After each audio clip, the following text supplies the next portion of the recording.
Milé kolegyně, milí kolegové, vítejte v novém kalendářním roce a u dalšího dílu fakultního podcastu Haló, tady děkan.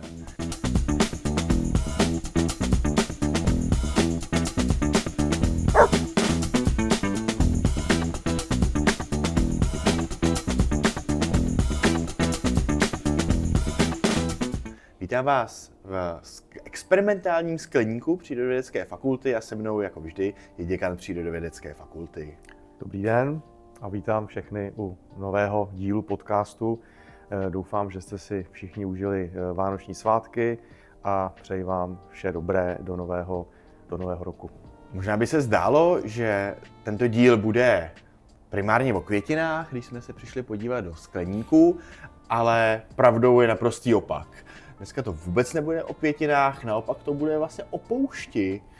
O poušti nikoliv tedy písečné, ale ledové poušti. A to souvisí s jednou poměrně jako významnou událostí, která se odehrála na podzim. A sice, že se fakulta stala partnerem v rámci českého antarktického výzkumu. Je to tak? Je to tak. Podařilo se nám dojednat memorandum o spolupráci a zároveň vlastně podepsat i smlouvu o spolupráci s Masarykovou univerzitou v Brně, s Přírodnickou fakultou, s jejich děkanem, panem profesorem Kašparovským, o využívání antarktické stanice, která je vlastně v gesci právě Masarykovy univerzity.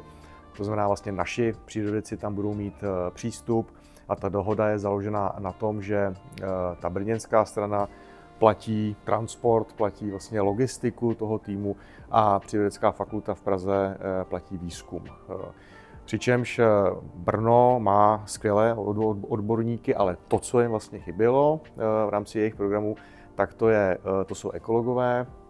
A tady právě máme skvělý tým, který je vedený panem doktorem Tylerem Kohlerem a takovou hlavní tváří za Přírodnickou fakultu je doktorka Kateřina Kopalová, která vlastně vede nebo je součástí takzvaného LTER týmu, což v překladu znamená, že je to výzkum, který se zabývá dlouhodobým zkoumáním klimatické změny a Antarktida je k tomuto účelu velice vhodný kontinent, protože ten tým pracuje na té odledněné části Antarktidy, takže ty jsi zmínil, že to je vlastně poušť ledová, ale právě to kouzlo je v tom, že je to část, která je odledněná částečně a právě se dále studuje další odledňování, takže musí to být oblast, kde právě ten led už není.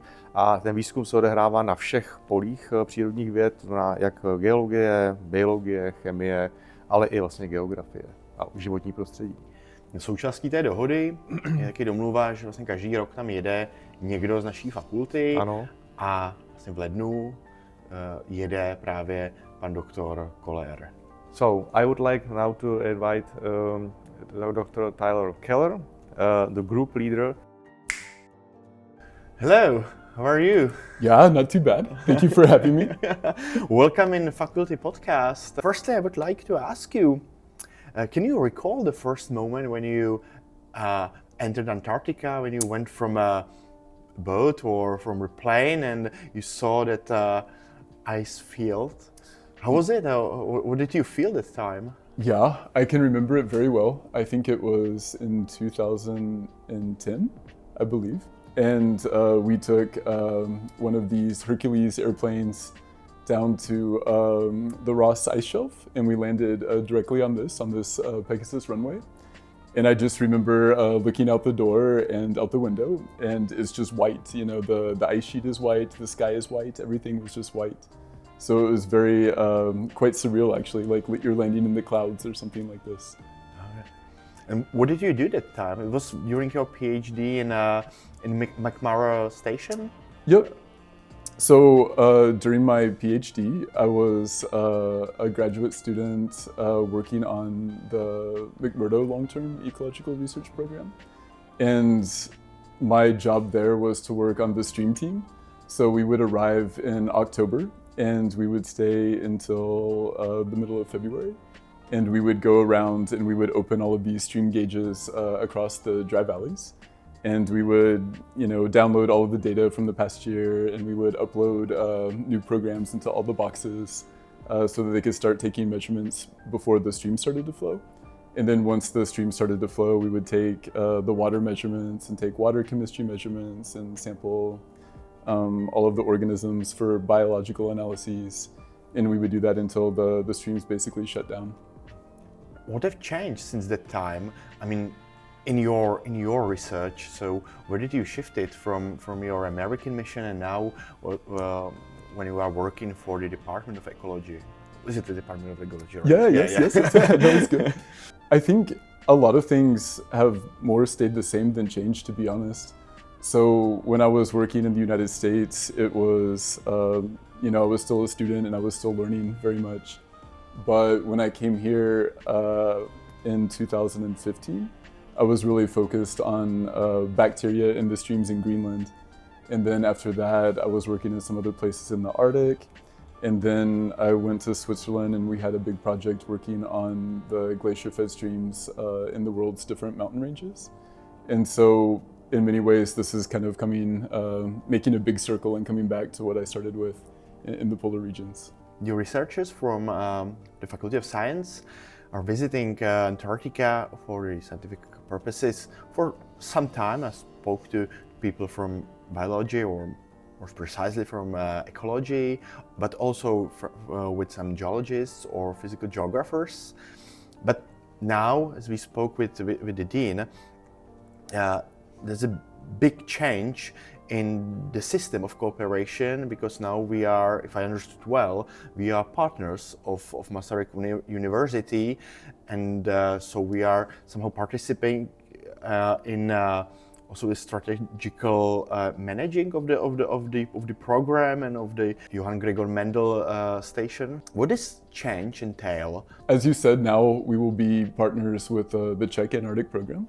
And also, as you said, a lot of the people in the Department of Ecology, they've been doing research with the Czech Antarctic program already for some years, maybe even decades. So, for example, Linda has been working on the lakes already for quite a long time, and Kate Kopelova on the diatoms.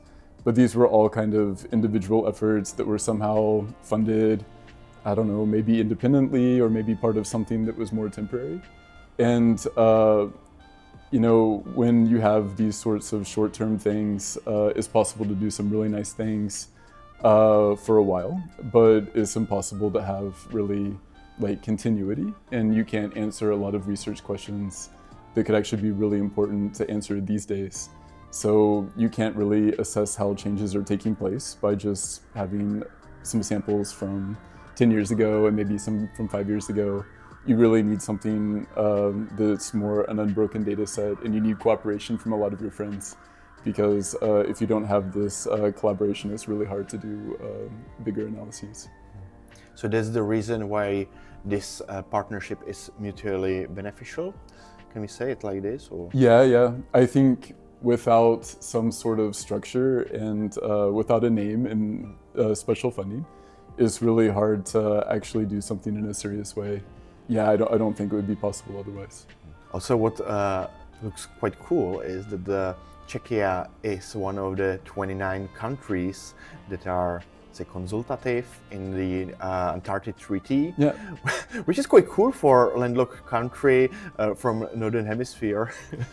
Absolutely. I mean, it's really a prestigious group if you think about it, and I think a lot of other countries would actually be really happy to be in the same position, so yeah. It's a great situation. So this podcast is primarily focused upon the faculty's public, but sometimes it gets also the public from outside, I mean the wider public or other people from the university. So maybe if you talk to these people and if you want to explain them, why is this kind of research so important? What would you tell them? I mean, how does it touch their lives? Mm-hmm. And I'm not talking about the atoms that are participating on brewing beer, of course. Yeah, sure. Yeah, from my point of view, it's all very, very important because I've focused on it for a long time. I have trouble convincing my parents, for example, that it is the same level of important. But just from the standpoint of biodiversity and conservation and these sorts of things, there's a ton of diversity in Antarctica. Almost all of it is microbial. I mean, there's definitely orcas and penguins and these sorts of things that are marine animals. But basically, if you go inland, almost 99% of everything that is a species there is a microbial entity. And so, first of all, we have a really poor understanding of actually who lives there. We don't have this diversity documented very well at all. And we know even less about how this diversity is going to change in the future. We also don't know what these organisms really do there. And so when the continent does change, we don't really know what sort of processes will then change as a result or as a consequence. So I guess to your question, what is the purpose of the LTIM? It's basically to track these changes as they take place.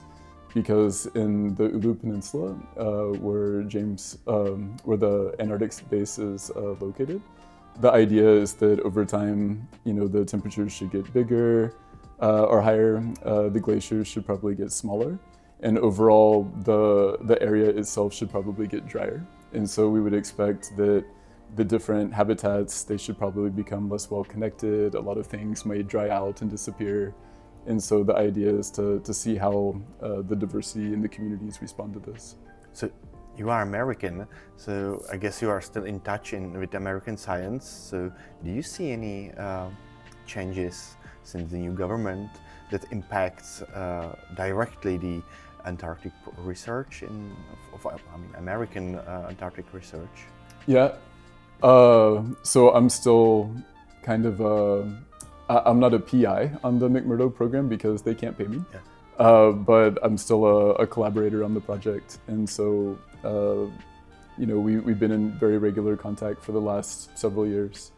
And obviously the last few years have not been easy for Antarctic research. But actually, even in the previous government, it wasn't easy either. Basically, since the COVID period, there was a lot of funding that was redirected and a lot of logistical operations that basically got interrupted, and then it was hard to pick them back up. So I would say the last 5 years in general have been really hard for the United States program. Could the time be appealing? In general, it's really, really easy to take money away from science. Yeah. It doesn't happen so often that you add money to science. Yes. So I don't think that, I don't think they would ever completely cut the United States Antarctic program because they want to have this presence there. But at the same time, I could see that they cut still more of it in the future because, it's an easy thing from their perspective to chop away. Yeah, I mean, it also put more responsibility upon us, upon Europe, to be the leaders and talk about this important topic for whole humanity. And so I'm happy that the faculty is leading institution or one of the leading institutions in the whole world, and can participate on this very important research for the whole humanity. Absolutely. I mean, for the McMurdo project, obviously the people that work on that project benefit from it and they publish papers from it. But the data are available for everyone, and everyone learns from this, and everyone benefits. And so I hope the same goes for our project in the future too. I don't imagine it being, only relevant to us and our faculty and our researchers, but I hope that it's something that everyone in the future values and are glad that we initiated and started. By the end of this interview, let's talk about something more optimistic. Okay. So by the time we are this interview is on air, you are probably somewhere on the road to Antarctica. Maybe, hopefully, yeah. Cross fingers. Maybe waiting in Buenos Aires or or somewhere. So, can you tell us something about your next mission? What's gonna be the purpose there, and what's the logistic there? How you can get there? How hard it is to get to Antarctica? Yeah. So for this year, you mean? Yes. So I've never been with the Czech program before. So I went 2 times with United States, and for that you go to New Zealand, and then you take a big Air Force plane down. But I did go 1 time to the Antarctic Peninsula, maybe about 10 years ago. And we went with Argentina this year. And I imagine it would be something like this. So we flew to Buenos Aires, and then we took a military plane to Rios Gallegos, and then another plane to this Marambio base very near to Jamese Rosse Island. And then we took a helicopter to our camp, and then we were there for a month and a half or something like this. This year, I don't know that it's 100% figured out, because it's always tricky with different governments and different militaries how to schedule things. But I think it should be somehow similar. I think we'll fly to Chile, to those Punta Arenas, and either take a boat or fly somewhere as close as we can, and then also take a boat and fly as close as we can somewhere else. So I pray for you to not get sickness. Yeah, I hope not. I hope not either. I've never taken a boat so far, so especially not fishing. Okay, so I think we all wish good luck. We all from the faculty wish you good luck, and so I hope you have very good time in Antarctica, and a very beneficial time in Antarctica, and you get the great data, and you come back happy. Yeah. Thank you for interview. Yeah, thank you for inviting me, and I also hope I come back happy as well.